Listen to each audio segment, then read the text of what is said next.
Proudest moment of my life turned into the most humiliating in under 30 seconds.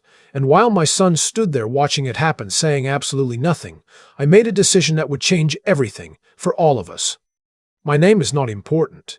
What matters is that I am 63 years old. I built something from nothing, and I loved my son more than I have ever loved anything on this earth. That love, it turned out, was the very thing they used against me. Let me back up. I grew up in Dayton, Ohio, the second of 4 kids. My father worked the line at the GM plant until it closed. Then he worked 2 jobs until he didn't. We weren't poor in the way that makes the news, but we were the kind of poor where you learn early that money is not a given. It is something you fight for, protect, and never ever take for granted. I carried that lesson into everything I did. I started a small commercial landscaping company at 26 with a used truck, 2 push mowers, and a client list of exactly 1. By the time I was 50, I had 43 employees, contracts with 3 municipalities in the Columbus metro area, and a reputation that took me 30 years to build. My wife, Sandra, passed when our son was 19. Pancreatic cancer, 11 weeks from diagnosis to the end. I won't spend time on that because some things don't have enough words.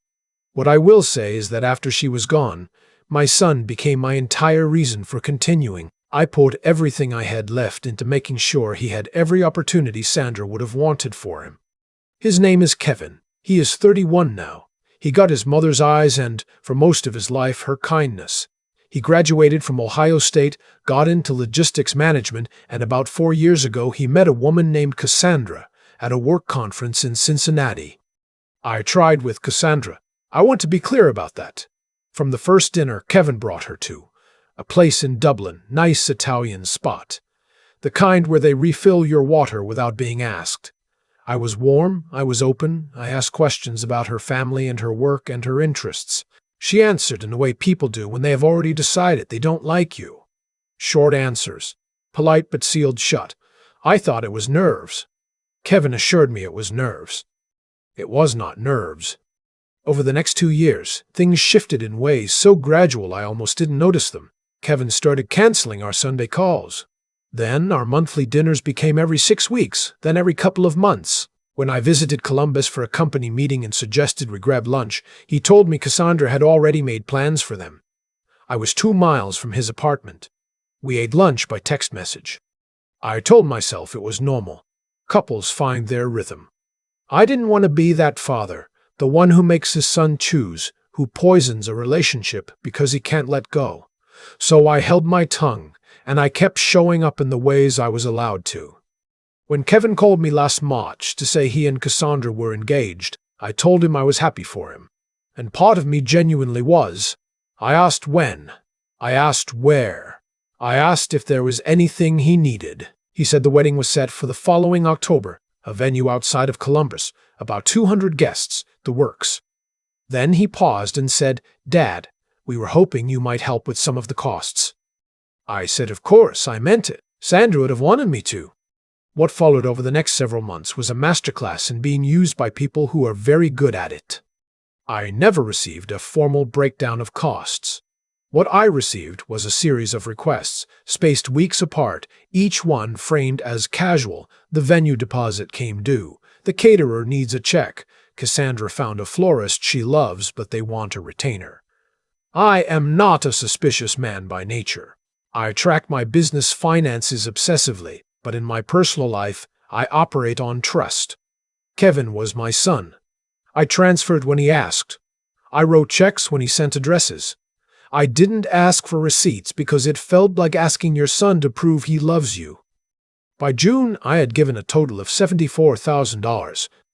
I didn't realize how much it had become until my accountant flagged it during our mid-year review.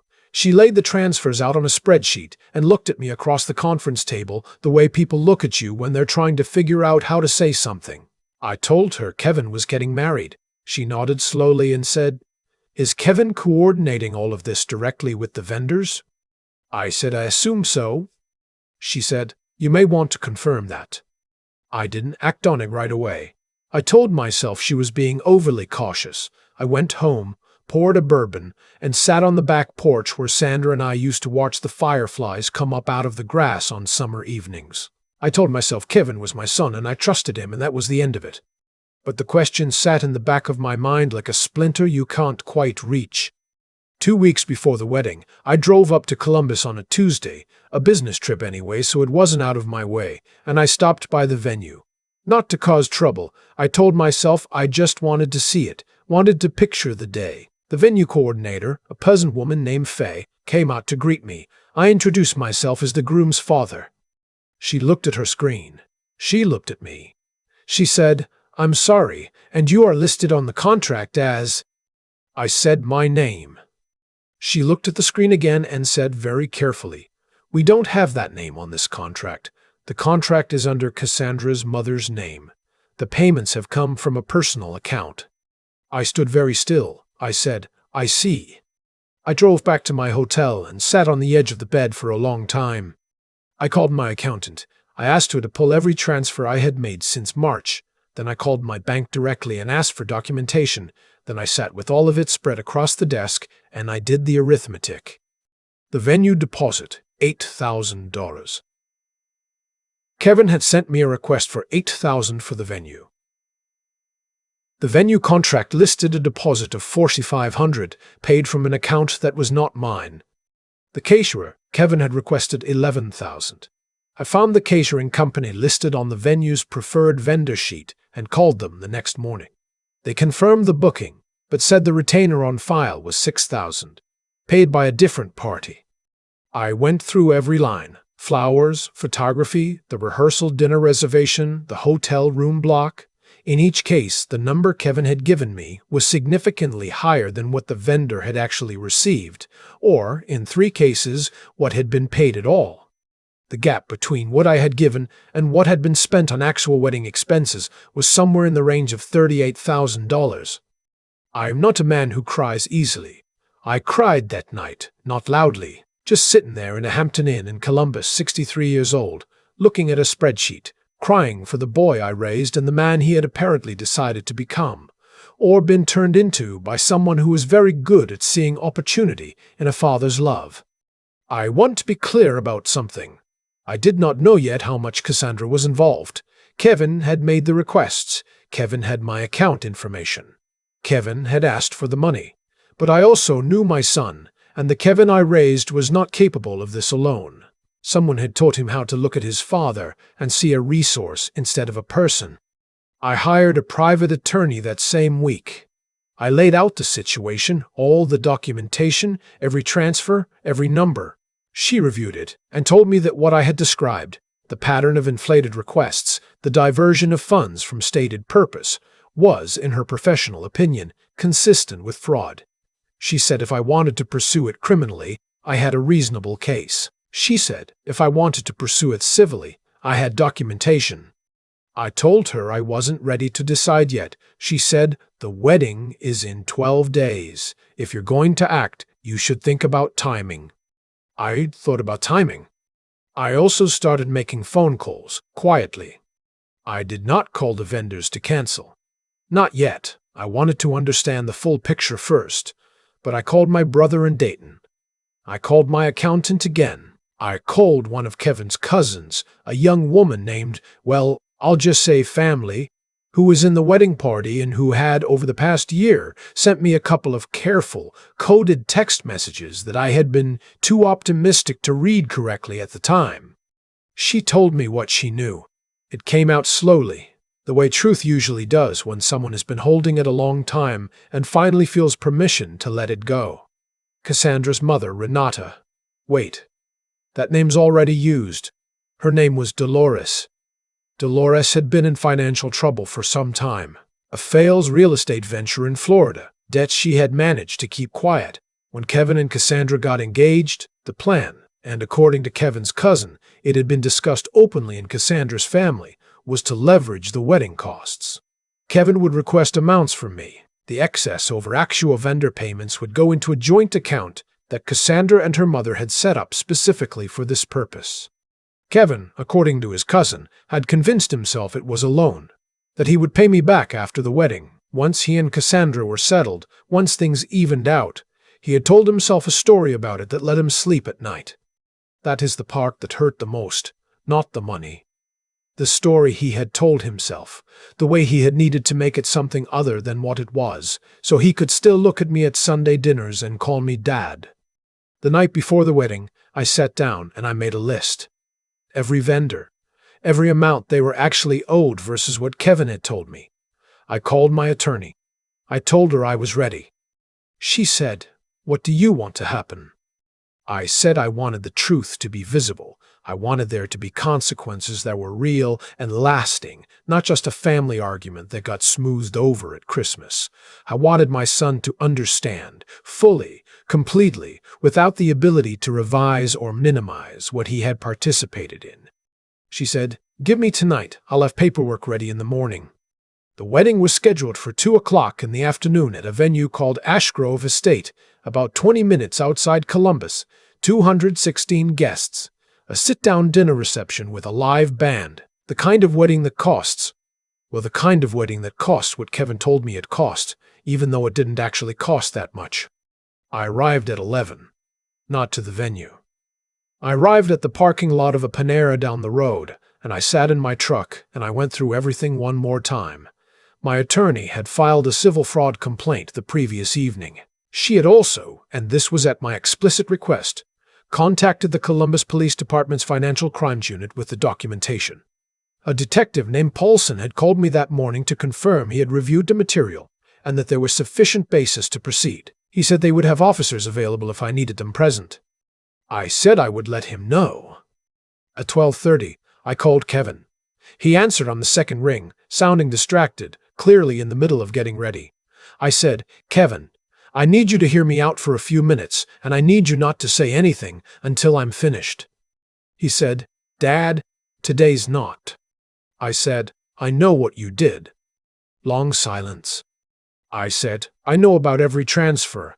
I know what the vendors actually received. I know about the joint account. I know about the joint situation in Florida. I know all of it, Kevin, and I need you to understand that before we go any further today." He said, very quietly, "How?" I said, "It doesn't matter how. What matters is that I am asking you as your father, to come clean right now. Call this off yourself.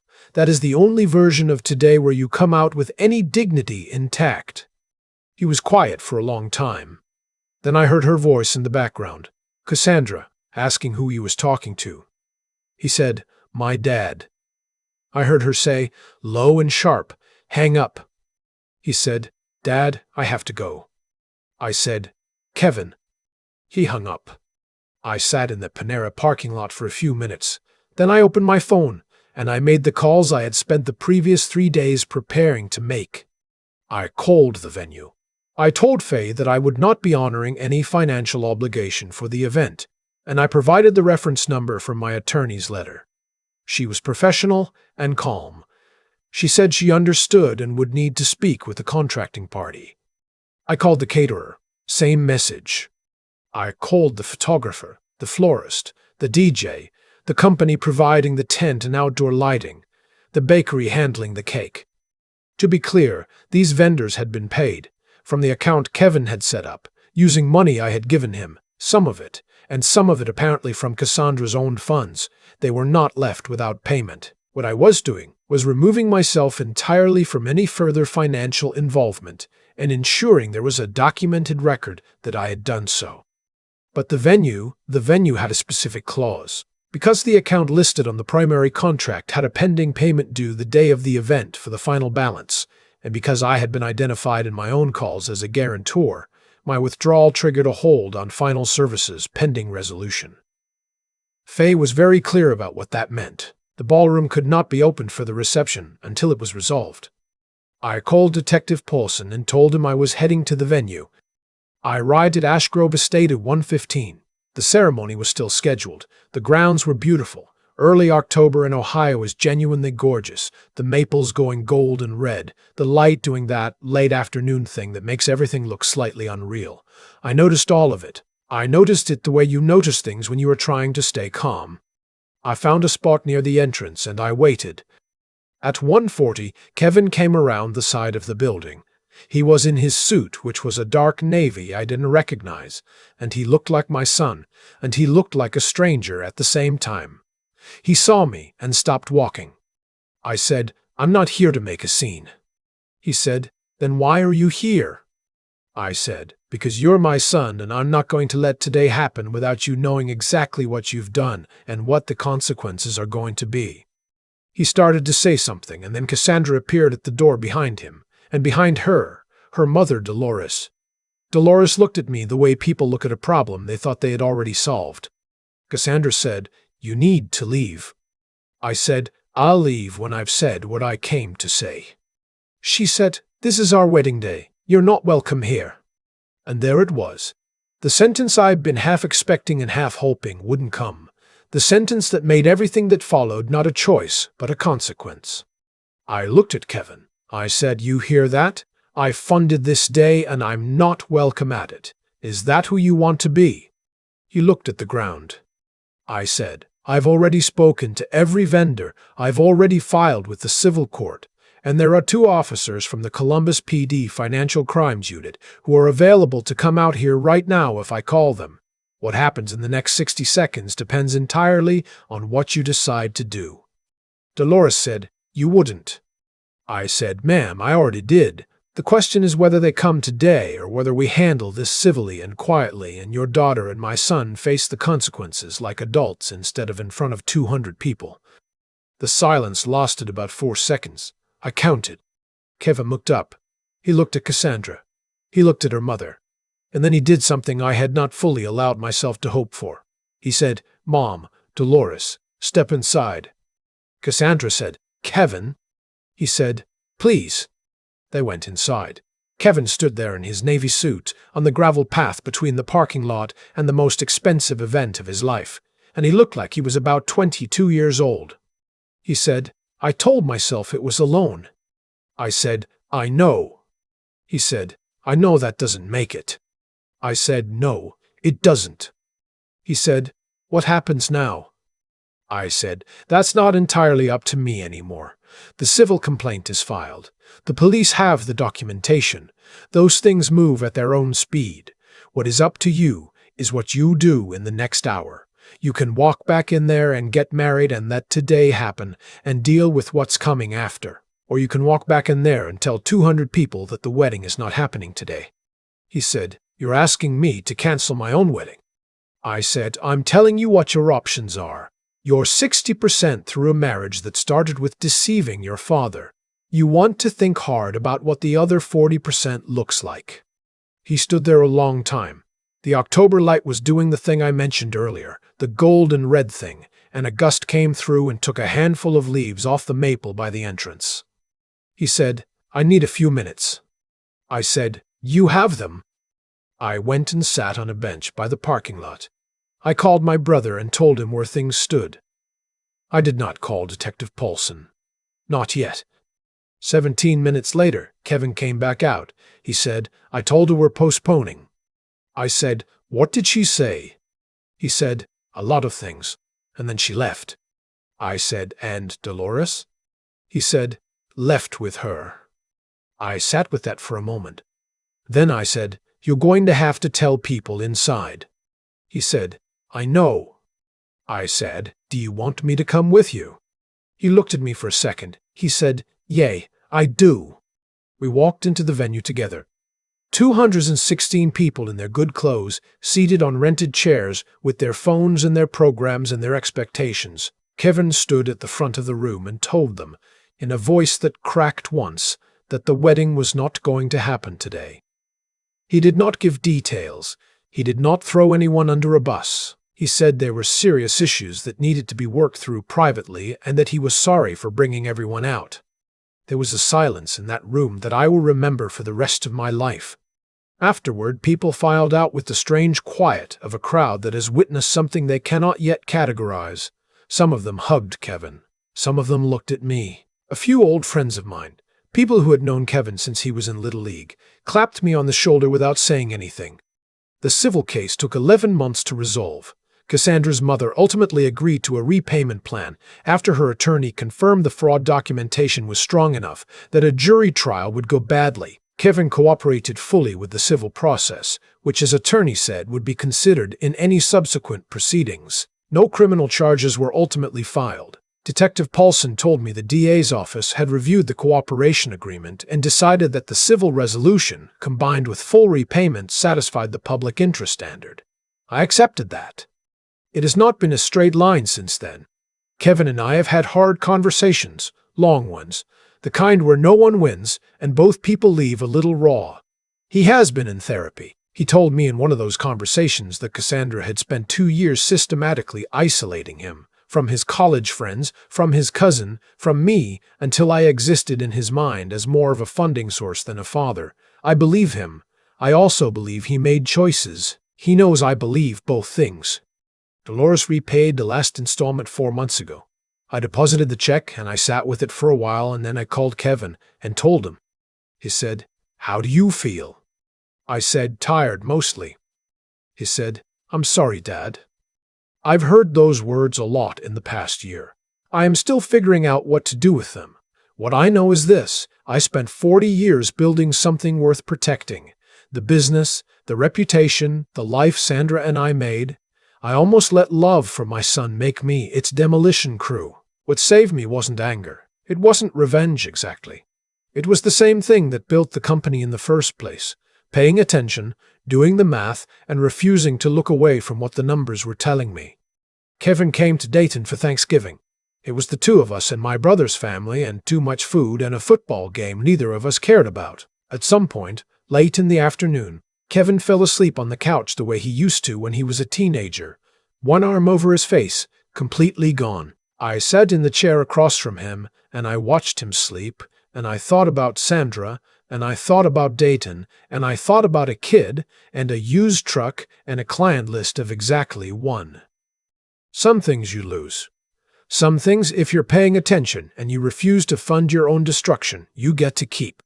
There's a moment, somewhere in the middle of all of it, when I was sitting in that Hampton Inn room in Columbus with a spreadsheet open on my laptop and a bourbon going warm on the nightstand, when I understood something I hadn't quite been able to name before. The people who hurt you most are rarely strangers. They are the ones you handed the keys to. The ones you trusted so completely that you stopped checking the locks. I think about Kevin falling asleep on my brother's couch at Thanksgiving, one arm over his face, completely gone, the way he used to sleep as a kid, and I think about all the years between that boy and the man who stood on a gravel path in a navy suit and said, "I told myself it was alone." He wasn't lying when he said it. That's the part that still gets me. He had genuinely convinced himself of a story that let him sleep at night. And I know how that happens, because I almost did the same thing. I almost convinced myself that the love I had for him was a good enough reason to stop asking questions. It isn't. Love is not a reason to stop paying attention. It is, if anything, a reason to pay more.